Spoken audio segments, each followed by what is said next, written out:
Oke, selamat datang kembali teman-teman semuanya di Punya Karya Talks episode kelima.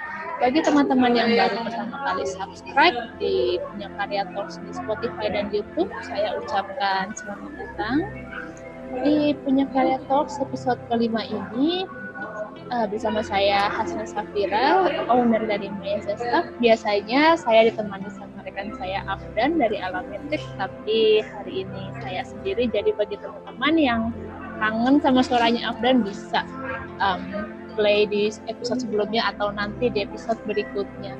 Oke, di episode kali ini kita kedatangan sama narasumber, seorang profesor di bidang cabai, Profesor Muhammad Syukur. Assalamualaikum, Prof. Waalaikumsalam, Mbak Hasna Safira. Gimana, Prof? Sehat? Alhamdulillah. Semoga kita semua selalu sehat ya, Mbak Hasna ini. Amin ya rabbal alamin. Prof, bisa kenalan dulu nih buat teman-teman yang belum tahu Profesor ini bidangnya apa, terus kesibukannya apa, Prof. Baik, terima kasih teman-teman semua. Nama saya Muhammad Syukur. Saya dosen di Departemen Agronomi dan Hortikultura Fakultas Pertanian IPB, dan mata kuliah atau ruang lingkup perkuliahan yang saya asuh adalah tentang genetika, kemudian pemulihan tanaman, dan juga beberapa mata kuliah agronomi lainnya. Nah, kemudian bidang penelitian atau komoditas penelitian yang saya kerjakan adalah tentang pemuliaan sayuran buah, khususnya adalah cabai ya, karena cabainya banyak, jadi cabai-cabean gitu. Kemudian juga kelompok solanacea yang lain, jadi ada tomat, ada terong, kemudian kacang-kacangan, kacang panjang, kacang buncis, kacang tunggak, gitu, kecipir. Kemudian ya pokoknya sayuran buah yang lain lah, itu adalah varietas. Ya, sayuran buah, karena ada sayuran daun gitu ya, ada sayuran yang dikonsumsi bagian buahnya, Mbak Hasna. Oh begitu. Baik. Ya.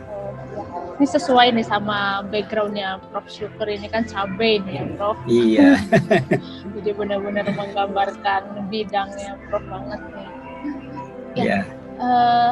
Bisa diceritain nggak nih, Prof, kenapa sih kok penelitiannya tentang sayuran buah khususnya cabai gitu untuk spesialisasinya? Ya, sebetulnya ketertarikan saya tentang sayuran khususnya adalah cabai itu sejak kecil ya, karena saya dari keluarga petani. Jadi ketika berada di ladang atau sawah begitu, melihat bahwa potensi cabai dan sayuran lainnya itu sangat besar begitu, dan mulai fokus saya melakukan penelitian cabai ketika akan menentukan topik disertasi ya, S3, lalu saya menemani teman yang sedang mencari bahan untuk penelitian, dan di sana saya melihat bahwa cabai itu meskipun potensinya sangat besar, tetapi ternyata tantangannya juga besar, khususnya adalah banyak serangan penyakit, hama dan lain sebagainya saya jumpai di petani. Jadi pada saat itu saya kesimpulan bahwa bagus ini fokus saya mengambil spesialisasinya penelitian saya kepada cabai. Selain kalau saya lihat juga belum banyak ya dosen dan peneliti yang melakukan penelitian khusus untuk cabai di sini. Nah, jadi fokus saya katakan tadi itu sejak tahun 2003, Mbak Hasna begitu ya. Jadi udah 17 tadi tahun ya sudah 17 tahun yang lalu gitu ya. Expert sekali ya, Prof. Nah, jadi kita lihat bahwa potensi cabai sebagai sayuran Indonesia itu sangat besar, tetapi lalu tantangannya juga besar gitu. Khususnya kalau saya di bidang pertanian, berarti di bagian bagian hulunya, bagian budidayanya itu adalah besar. Bagaimana petani itu berhadapan dengan serangan hama dan penyakit pada cabai yang sangat banyak dibandingkan dengan komoditas-komoditas yang lain. Nah, jadi saya waktu itu kalau saya fokus kepada komoditas ini, mungkin harapan saya adalah bisa membantu banyak petani gitu ya. Jadi memang cabai ini selain memiliki potensi yang sangat besar di Indonesia, tapi tantangannya juga besar ya, Prof, terutama di hama. Ya, betul. Jadi kenapa Prof ini mengambil spesialisasi di penelitian tentang cabai ya Prof. Nah, Ya. ini saya kan juga baca nih, kan Prof bikin buku ya tentang budidaya cabai. Terus juga Prof dapat penghargaan nih untuk cabai pelangi nih. Bener nggak Prof? Iya, betul. Iya, cabai pelangi nih apa sih Prof? Saya belum pernah dengar nih. Iya, jadi betul sekali Mbak Asna, ada beberapa buku yang saya terbitkan berdasarkan pengalaman dari penelitian yang kami lakukan selama bertahun-tahun. Meskipun penelitian kami itu adalah merakit varietas, membuat varietas baru, tetapi dalam pelaksanaannya memerlukan teknologi budidaya, menanam dan lain sebagainya agar tumbuh optimal. Nah, pengalaman-pengalaman dalam teknologi budidaya itu yang saya tulis di buku, sehingga mudah-mudahan ini bisa membantu petani dalam budidaya cabai dan membantu yang kira-kira nanti akan bergerak di bidang itu, artinya akan masuk ke budidaya cabai begitu ya.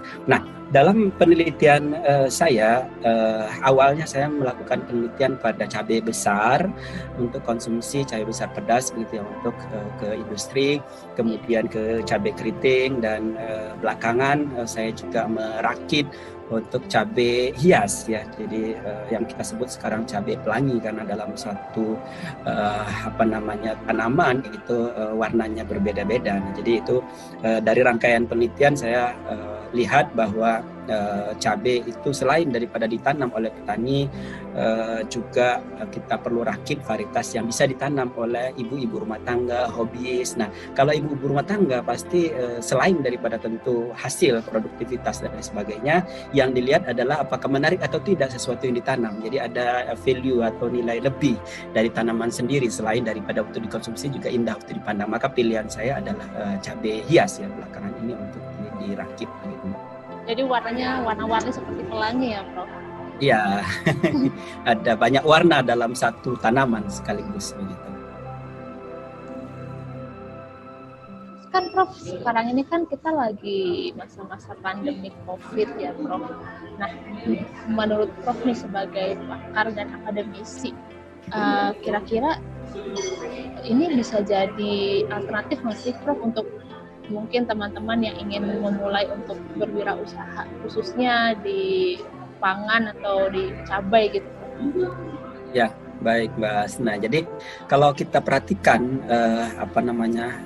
saat pandemi COVID-19 ini, dibaca di beberapa laporan bahwa bidang usaha yang pertumbuhannya positif saat ini adalah pertanian ya. Selain daripada Infokom dan pengadaan air, dari 3 itu yang positif, yang lainnya negatif semua. Nah, dari yang positif ini pertanian itu 16,24% pertumbuhannya, Infokom 3,44% dan juga pengadaan air 1,28%. Jadi 16%. Bisa dibayangkan yang lain negatif, mungkin negatif 16, malah ini adalah positif 16. Jadi bidang usaha pertanian dalam saat pandemi Covid ini sangat menjanjikan dan sangat membantu saya kira. Nah, jadi cabai ini merupakan komoditas pertanian penting karena juga kadang menyebabkan fluktuasi harga gitu ya, sehingga menyebabkan inflasi. Dan pada saat pandemi Covid ini tetap cabai itu penting begitu ya. Jadi kalau saat ini kita lihat ya, harga rata-rata cabai itu di pasar masih normal ya, sekitar 30.000 ya, tetapi kalau kita lihat sebarannya di beberapa daerah, ada yang jauh di atas 30.000, 40.000, 50.000, 60.000. Ada yang di bawah 30.000 memang ya. Jadi yang di bawah 30.000 itu yang di sentra produksi. Sementara yang di atas 30.000 itu yang jauh dari sentra produksi. Nah, ini adalah tantangan sekaligus peluang begitu ya. Misalnya bagi daerah-daerah yang di luar Jawa, karena kan pada saat pandemi Covid ini tentu distribusi menjadi terhambat ya Mbak Hasna, sehingga kita tahu bahwa sentra produksi cabai di sini 50% ada di Jawa, sehingga distribusi dari Jawa keluar Jawa itu terhambat. Nah, ini potensi bagi lokasi-lokasi yang di luar Jawa untuk mengembangkan cabai di daerahnya masing-masing, karena harganya sangat menarik nih sekarang.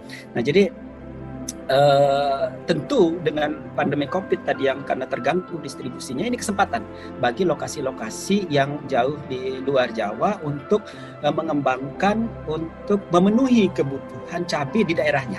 Itu potensi pada saat pandemi ini. Kemudian bagi teman-teman yang berada di Jawa, karena harganya sekarang turun, itu juga kesempatan untuk memanfaatkan harga cabai yang turun ini untuk dibuat menjadi cabai olahan, karena masih murah ya, bikin sambal dan lain sebagainya, saus itu adalah challenge juga, kesempatan juga. Jadi pada saat pandemi ini potensi cabai saya kira alternatif wirausaha yang cukup menjanjikan, Mbak Hasna.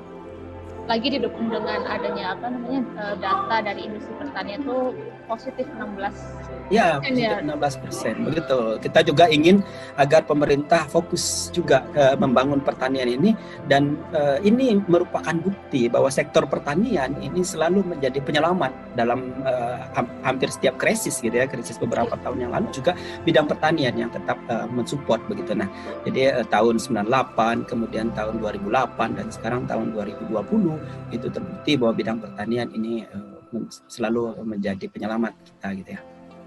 Baik, Prof. Nah, ini kan kalau kita namanya berbisnis ya, Prof, atau berwirausaha, kan pasti namanya persaingan tuh pasti ada. Atau kompetitor itu banyak. Nah, mungkin Profesor bisa kasih tips atau pandangan untuk teman-teman yang pengen atau tertarik buka usaha di bidang cabai tapi masih takut nih sama persaingan atau kompetisi gitu, Prof. Gimana? Ya, jadi setiap usaha itu hampir pasti ya ada kompetitor ya Mbak Hasna. Hampir pasti, saya kira apapun juga usahanya, demikian juga dengan cabai, sehingga kita perlu pelajari segmentasi pasar yang akan kita masuki gitu ya. Khusus untuk cabai ini ada pasar segar ada cabai besar, cabai keriting, rawit, bahkan paprika. Kemudian ada cabai olahan, ada saus, kemudian sambal, abon, cabai kering, cabai bubuk dan lain sebagainya. Dan kemudian ada segmentasi pasar dari segi ukuran, ada pasar tradisional, pasar pedagang besar, supermarket, atau malah konsumen rumah tangga. Itu kemudian retail. Ada juga cabai yang ada dalam pot, tadi cabai hias begitu dan lain-lain, atau bahkan alsintannya mensupport untuk budidaya cabai. Jadi misalnya pembibitan, pupuknya, begitu itu adalah usaha dalam bidang cabai. Nah, jadi kita pelajari segmentasi yang akan kita masuki, dan masing-masing segmentasi ada kompetitornya masing-masing. Namun kata kuncinya kita harus kualitas kita harus pelajari, dan kualitas kita harus selalu berusaha untuk yang terbaik, dan untuk kontinuitas gitu ya. Ini saya kira di bidang usaha apapun juga kualitas dan kontinuitas itu menjadi kata kunci yang harus dijaga dengan baik. Nah, khusus untuk cabai ini tidak banyak yang meskipun kompetitornya banyak, tapi tidak banyak yang berani terjun ke cabai, karena memang kalau khusus untuk pertanian ya, karena memang tantangannya besar, budidayanya tidak mudah gitu. Jadi kalau kita bisa menguasai itu, maka ini kita akan menang kompetisi gitu ya. Dan perlu diketahui juga bahwa konsumsi cabai kita kan sangat besar di Indonesia. Kita semua masyarakat kita semuanya, kalau masakan tidak ada cabainya rasanya tidak bisa gitu, dan kita selalu konsumsi dalam keadaan segar. Nah, itu tidak bisa diimpor, Mas. Nah, tidak bisa kita impor dari Thailand, karena misalnya Thailand tidak memproduksi cabai keriting yang kita inginkan, atau cabai besar yang kita inginkan, tidak. Jadi dalam keadaan segar itu harus tersedia setiap saat cabai itu gitu ya. Nah, itu saya kira peluang yang bagus sekali bagi kita. Konsumsi per kapita kita 2,5 sampai 3,5 kg per kapita per tahun. Jadi kalau kita hitung sekitar 1,7 sampai 1,9 juta ton per tahun ya. Itu dalam keadaan segar. Belum lagi olahan. Kita kenal saus gitu ya, kemudian sambal. Jadi kita karena pengkonsumsi pedas-pedasan di Indonesia ini, sambal itu berbagai macam ragam. Nusantara kan dari Sabang sampai Merauke ada sambalnya gitu. Sambal bajak, sambal ini dan lain sebagainya. Itu saya kira potensi yang sangat besar yang saya kira kita bisa masuk di situ, dan yang lain barangkali tidak kompetitif untuk ke sana. Itu Mbak Hasna. Jadi buat teman-teman yang berminat untuk memulai usaha bidang cabai, ya pertama tips dari Profesor harus pelajari segmentasi pasarnya dulu ya, Prof. Betul. Iya. Terus yang kedua harus belajar nih tentang pengolahan ini bagaimana sih, karena kan harus fresh terus ya. Mungkin teman-teman masih bingung nih, kalau pengen tahu nih, pengen belajar lebih lanjut bisa ke mana ya, Prof? tentang pengolahan cabai atau tentang belajar tentang si cabainya itu dari dasarnya. Ya, jadi selain daripada buku yang telah kami tulis, saya kira pengetahuan melalui internet juga banyak. Kemudian khusus untuk pengolahan kita bisa belajar di kelompok-kelompok tani tertentu itu ada. Jadi kemudian BB Pascapan dan Kementerian Pertanian itu juga banyak sekali memberikan bantuan dan penyuluhan tentang pengolahan cabai. Dan juga tadi kalau pengolahan cabai untuk saus, sambal, abon dan lain sebagainya itu saya kira Kementerian Pertanian juga support itu. Nah, selain itu juga Mbak Hasna, mungkin juga kita perlu belajar juga dari negara-negara lain barangkali untuk pengolahan ya. Pengolahan dalam artian kalau tadi sambal itu saya kira saus itu adalah pengolahan yang dikonsumsinya sebagai pendamping nasi atau sebagai lauk pauk gitu ya, pendamping lauk pauk. Nah, sementara cabai olahan ini itu bisa untuk konsumsi langsung Mbak Hasna. Jadi misalnya dibuat camilan, apakah itu manisan atau asinan cabai atau keripik cabai. Jadi kalau kita lihat di Thailand itu dijual dalam bentuk kemasan yang menarik, itu keripik cabai mirip itu keripik nangka kalau kita keripik apel gitu ya. Nah itu juga cabai juga bisa dibuat keripik seperti itu. Tentu bentuknya cabai gitu, Prof. Tapi ya bentuknya cabai yang kering mendadak itu kan mirip nangka. Keripik nangka itu kan dikeringkan mendadak menggunakan oven begitu. Iya. Nah, cabai juga begitu. Tentu dipilih cabai yang tidak terlalu pedas ya, karena konsumennya agar bisa menjangkau banyak. Bahkan kalau di Thailand itu pedasnya sangat sedikit, sangat sayup-sayup sampai saja itu pedasnya. Tapi lalu rasanya itu luar biasa menurut saya ya. Kriuk-kriuk gitu, renyah, ada nuansa cabainya, ada perasa lainnya gitu, gurih dan lain sebagainya. Ini belum ada dikembangkan di Indonesia. Saya kira ini merupakan kesempatan atau potensi yang bagus sekali bagi kita dan juga bagi pasar Indonesia, karena Indonesia kan kenal dengan cabainya sendiri tapi belum tadi. Tapi untuk mungkin inovasinya mungkin belum banyak ya. Betul. Nah, selain tentunya Mbak Hasna, kita juga perlu untuk mempromosikan cabai untuk peningkatan nilai gizi gitu ya. Artinya kalau selama ini kita kenal misalnya vitamin C itu paling banyak di mana sih? Vitamin C itu paling banyak di jambu misalnya, jambu jeruk gitu ya. Itulah kira-kira yang warna-warnanya orange gitu ya. Nah, vitamin C-nya paling tinggi gitu ya. Nah, diketahui juga Mbak Hasna, berdasarkan penelitian di jurnal-jurnal itu cabai yang warnanya seperti tadi orange dan lain sebagainya itu vitamin C-nya itu bisa menyamai jeruk atau jambu biji. Satu cabai atau dalam volume yang sama 100 gram cabai itu mengandung 100 sekianan itulah kira-kira ppm atau satuan dari vitamin C ya. Nah jadi dalam volume yang sama, dalam ukuran yang sama, dalam bobot yang sama itu mempunyai kandungan yang sama juga. Nah tentu ini adalah cabai-cabai yang tadi tidak terlalu pedas agar bisa dikonsumsinya banyak begitu. Kalau cabai rawit saya kira tidak bisa gitu ya, karena cabai rawit itu pasti akan dikonsumsi dalam jumlah yang sedikit. Nah, jadi cabai-cabai yang mirip cabai sweet pepper kalau kami sebutnya, kemudian kelompok paprika dan lain sebagainya, ini perlu disosialisasikan. Tadi kait dengan kompetitor tadi belum banyak yang mengembangkan itu, maka ini potensi begitu ya. Saat ini kan baru ada di supermarket yang semacam itu. Nah kalau kita melalui edukasi, perguruan tinggi terus saya kira akan melakukan edukasi bahwa cabai itu sumber vitamin C-nya tinggi, vitamin E-nya juga tinggi, lalu yang tidak kalah pentingnya dan menariknya juga antioksidannya juga tinggi. Kemudian juga karena sekarang banyak penderita diabetes juga gitu ya, itu cabai itu mengandung alfa glikosidasenya tinggi, artinya dia bisa menghambat perubahan dari karbohidrat menjadi gula darah itu, dia dihambat oleh kandungan alfa antiglukosidase. Jadi artinya kalau kita mengkonsumsi cabai bersamaan dengan makan nasi, maka nasinya tidak terlalu banyak menjadi gula darah misalnya seperti itu. Itu saya kira challenge yang menarik juga untuk kita kembangkan. Jadi dari segi medis juga cabai itu banyak sekali manfaatnya ya, Prof. Betul, betul. Bagi teman-teman terutama yang industri UMKM ini bisa banget nih mempertimbangkan cabai sebagai aspek untuk melakukan bisnis dan usaha ya, Prof. Betul. Ya. Terutama di inovasi kayak tadi keripik cabai yang kayak ada di Thailand. Betul. Di sini dulu mungkin bisa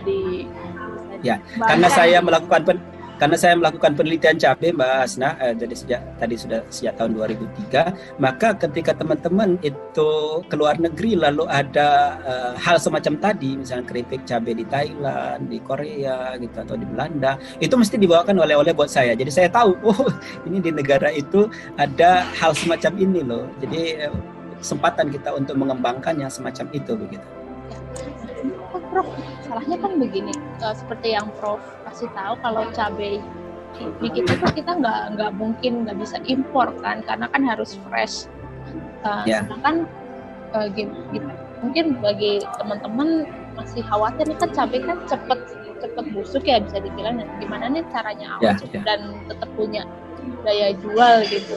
Kira-kira bagusnya diolah seperti apa? Ya, jadi memang kendala kita ya, karena konsumsi dalam keadaan segar gitu. Memang sudah ada teknologi pengolahan, dikeringkan mendadak, kemudian nanti ketika direndam air dia akan menjadi segar kembali. Itu salah satu teknologi juga untuk bagaimana mengawetkan cabai. Tapi tadi teknologi lain yang mengawetkan sekaligus juga mengolah, itu juga menjadi cabai olahan ya.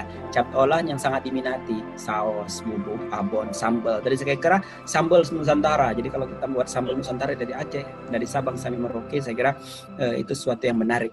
Bisa disimpan lama, tetapi lalu punya harga jual yang tetap bagus, saya kira. Nah, kemudian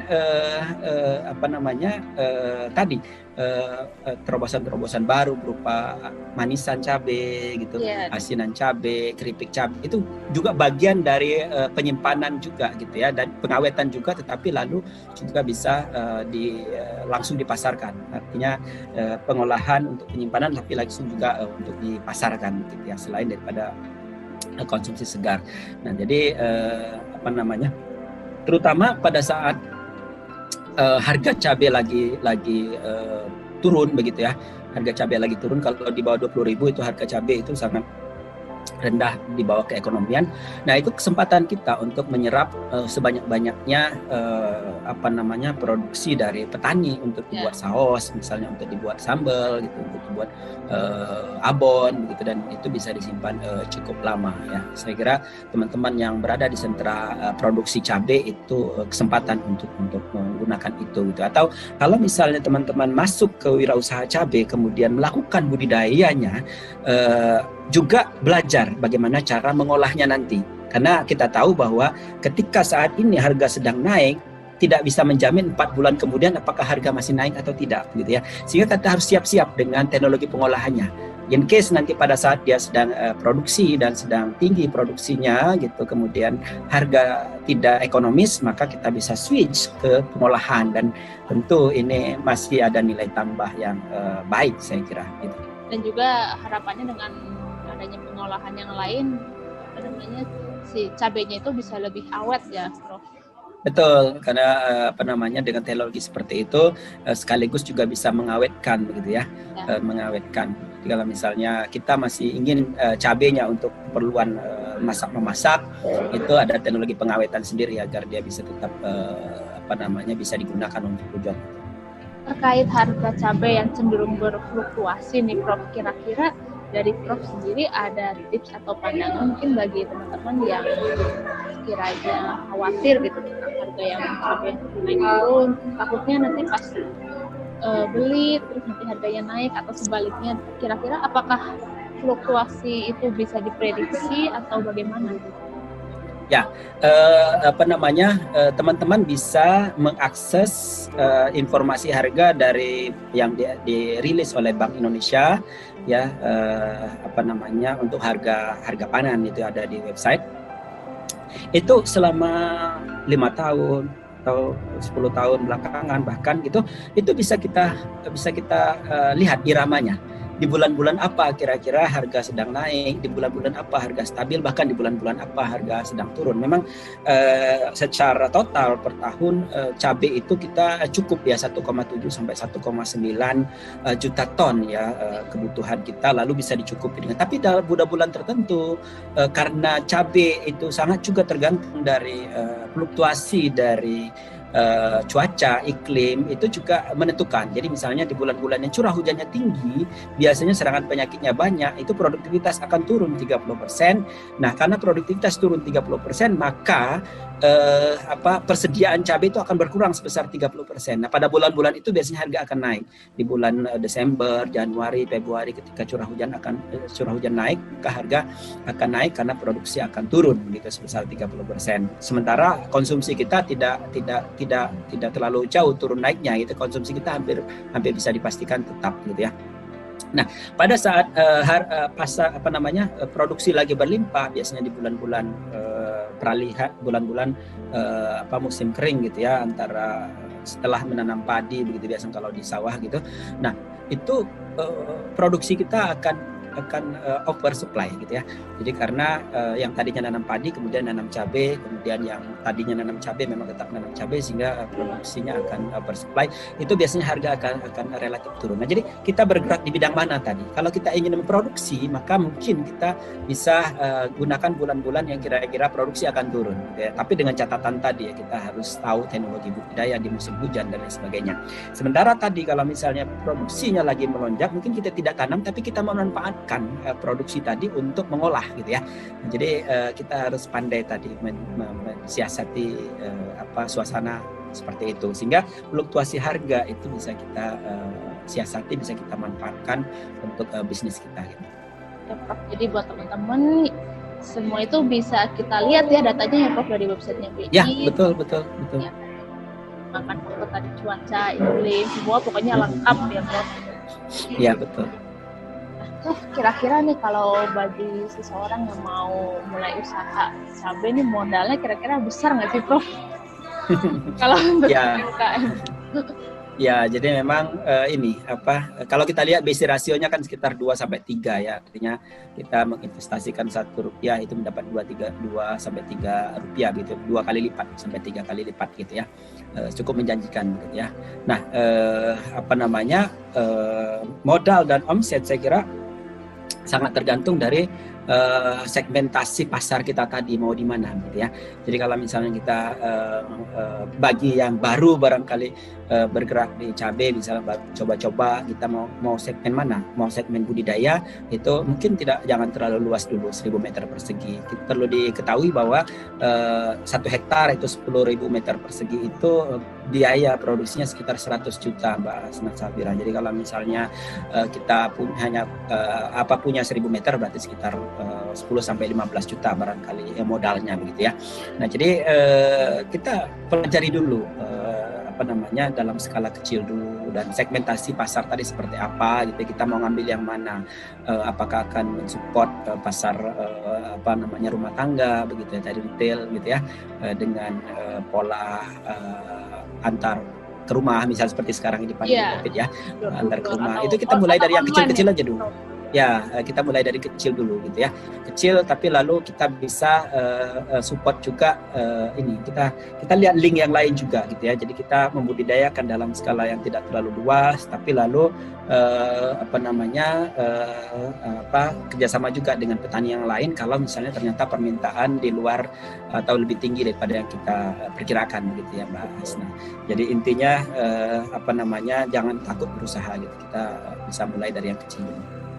Jadi mulai dari yang kecil dulu, berusaha, nanti sambil jalan bisa tahu ya Prof segmentasinya seperti apa gitu.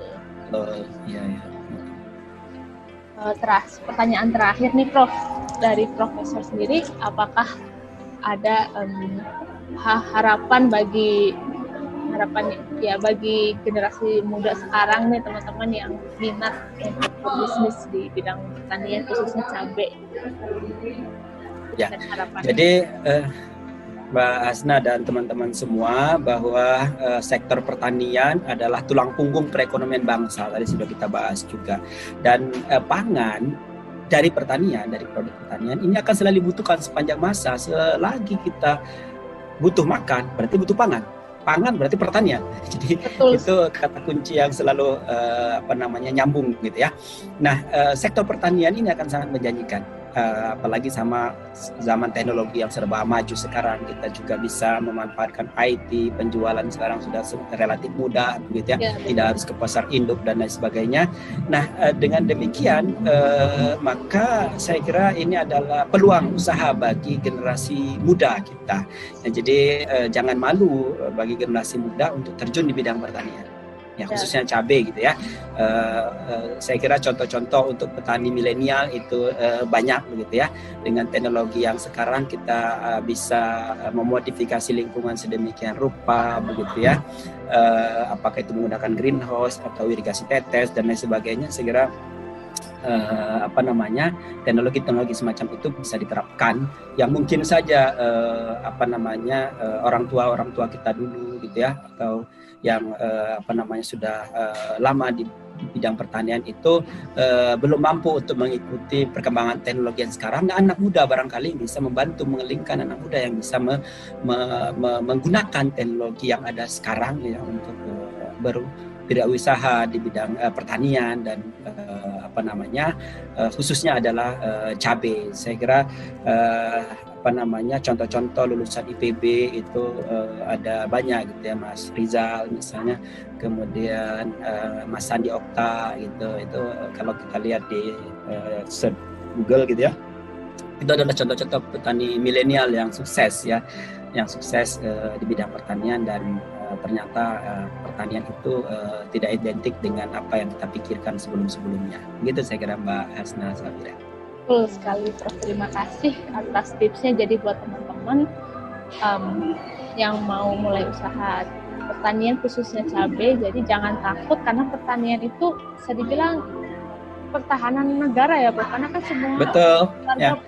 Makanya sekarang kan pertanian dan ini penyediaan pangan itu diberikan kepada Menteri Pertahanan. Benar.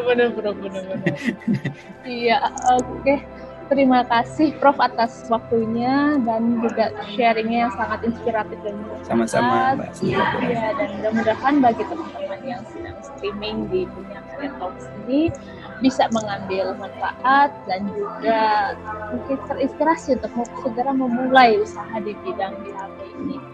Sekian dulu podcast kali ini. Terima kasih teman-teman sudah mendengarkan. Jangan lupa terus subscribe di Punya Karya Talks, Spotify dan YouTube. Bersama saya Hasna dan undur diri. Terima kasih. Wassalamualaikum warahmatullahi wabarakatuh. Waalaikumsalam warahmatullahi wabarakatuh.